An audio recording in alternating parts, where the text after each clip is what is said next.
राधे राधे। हरे कृष्णा हरे कृष्णा। देवशयनी एकादशी भी आने वाली है। इस दिन हमें व्रत करना चाहिए। इस दिन हमें अन्न ग्रहण नहीं करना चाहिए और सभी व्रतों में एकादशी सबसे श्रेष्ठ होता है व्रत। तो एकादशी का देवशयनी एकादशी जो भी आने वाली है बुधवार 17 जुलाई बुधवार को। पहले आप तिथि जान लीजिए। आषाढ़ शुक्ल पक्ष की एकादशी तिथि का आरंभ 16 जुलाई 2024 रात 8:33 शुरू हो रही है और इसका समापन 17 जुलाई 2024 रात 9:02 पे होगा। ऐसे में उदया तिथि के मान को रखते हुए उदया तिथि के आधार पर हम लोग 17 जुलाई को व्रत करेंगे। तो देवशयनी एकादशी का व्रत हमें 17 जुलाई करना है और इसका पारण हमें करना है 18 जुलाई सुबह 5:55 से लेके 8:50 के बीच में। तो ऐसे आप पारण करें। अब जान लेते हैं पूजा की विधि क्या है। पूजा की विधि ये है कि हमें कभी भी देवशयनी कोई किसी भी एकादशी को हम व्रत करते हैं तो हमें उसमें रात को जागरण करना होता है और सबसे जागरण होती नहीं है। और हमें दिन भर में अगर हम रह सके तो हमें नीराजल व्रत करना चाहिए। अगर नीराजल नहीं कर सकते हैं हम जल फल लेके भी एकादशी का व्रत करते हैं। तो इस व्रत में हम अगर हमारा शरीर साथ दे रहा है तो हमें नीराजल व्रत रखें, हम रख सकते हैं। नहीं तो हम सिर्फ जल लेकर भी व्रत कर सकते हैं। अगर मेरा अपना शरीर जल से भी नहीं चल रहा है तो हमें फल और दूध से भी अगर काम चल जाता है तो हम जल और फल दूध से भी व्रत कर सकते हैं। इससे भी अधिक आपका शरीर अगर मांग रहा है तो नहीं हम व्रत नहीं कर सकते तो हम बादाम, साबूदाना, आलू, इन सब शकरकंद, इन सब चीज़ों से हम व्रत रख सकते हैं।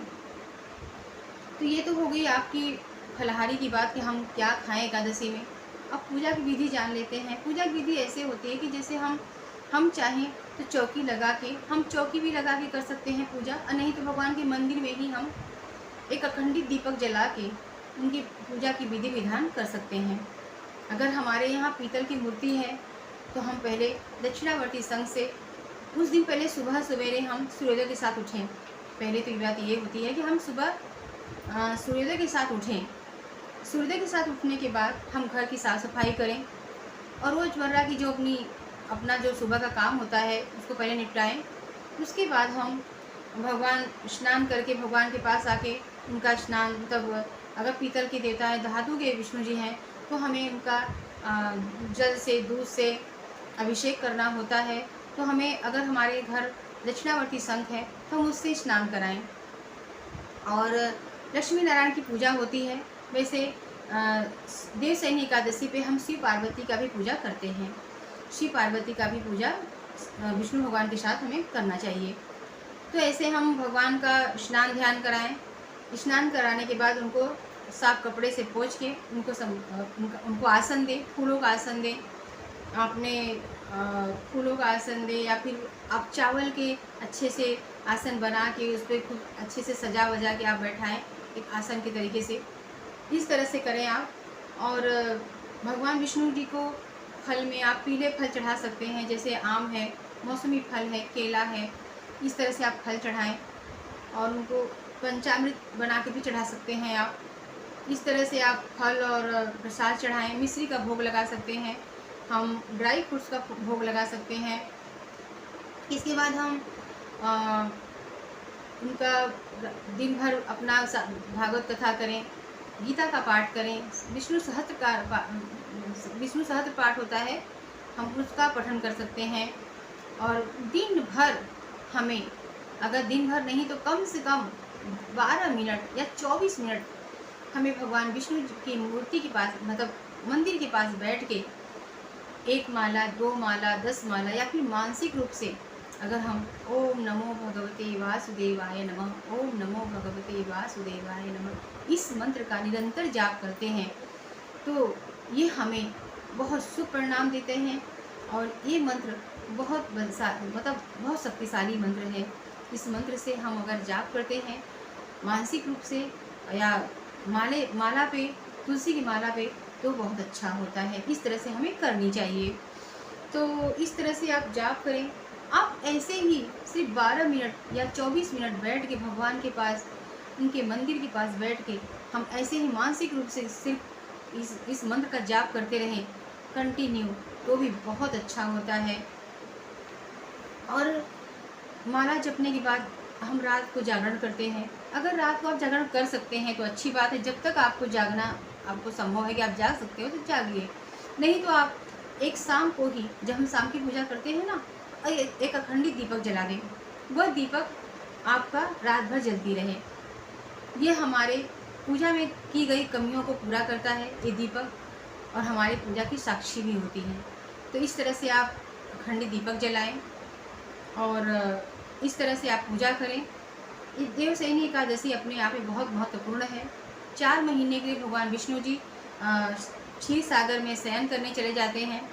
तो ये 4 महीने कोई मांगलिक काम हमारे घर पे नहीं होता है, किसी घर पे नहीं होता है। शादी ब्याह हर चीज़ रुक जाती है जब भगवान देव उठते हैं देवउठनी एकादशी पे। इसके बाद से हमारे यहाँ शादी ब्याह हर शुभ कार्य शुरू हो जाता है। इस तरह से हमारे सनातन धर्म में जो रीति रिवाज है या हम लोग जो करते हैं, भगवान विष्णु जी जब योग निद्रा में होते हैं तो हमारे यहाँ सारे कार्य जो मांगलिक होते हैं वो सब बंद हो जाते हैं। तो देवउठनी आप चाहें तो एकादशी का व्रत इसको निराजल भी कर सकते हैं और फलाहार से भी कर सकते हैं। तो इस तरह से आप व्रत करें। और ये एकादशी का व्रत हर इंसान को करनी चाहिए, क्योंकि सारे व्रत जो हम करते हैं, कोई व्रत अपने पति के लिए करते हैं, कोई बच्चे के लिए करता है, बेटे के लिए करता है, लेकिन ये व्रत हम मोक्ष के लिए करते हैं। ये व्रत हमारे मोक्ष के लिए होता है, इसलिए ये व्रत तो हमें जरूर करनी चाहिए, सबको करनी चाहिए। एकादशी के दिन अन्न ग्रहण करना पाप माना जाता है, अन्न ग्रहण नहीं करते हैं। मान लो जो बीमारी में है, जिसके शरीर साथ नहीं दे रहा, जिसका वो चाहे तो अन्न खाए पर चावल बिल्कुल भी न खाए तो भी चल जाता है। तो इस तरह से हमें एकादशी का व्रत करना चाहिए और सभी एकादशियों का व्रत हमें करना चाहिए। अगर हम नए हैं तो इस एकादशी से, देवशयनी एकादशी से हम व्रत का शुरुआत कर सकते हैं। तो इस तरह से एकादशी का व्रत करें और पूजन करें। एकादशी का व्रत बहुत अच्छा होता है, मैं तो कहूँगी सभी लोग करें। और ये व्रत अपने लिए होता है, क्योंकि ये शरीर जो है, जब तक हम सांस है तब तक इसको सजा बजा के रखते हैं, इसके बाद तो ये शरीर मिट्टी के समान बन जाता है। तो भगवान विष्णु जी का ये व्रत हमें करना चाहिए एकादशी का। सारे एकादशियों व्रत करना चाहिए। अगर कर सकते हैं तो अच्छी बात है, नहीं तो हमें देवशयनी एकादशी, निर्जला एकादशी, देवउठनी एकादशी, ये 3-4 एकादशियाँ जो होती हैं ये ज़रूर करनी चाहिए। जो सारे नहीं कर पा रहे हैं तो भी हमें बहुत पूर्ण फल मिलता है ये 3-4 एकादशियों व्रत करने से। तो इस तरह से आप व्रत पूजा करें और भगवान विष्णु जी का आशीर्वाद लें। और देवशयनी एकादशी का आपको ढेर सारी बधाई हो।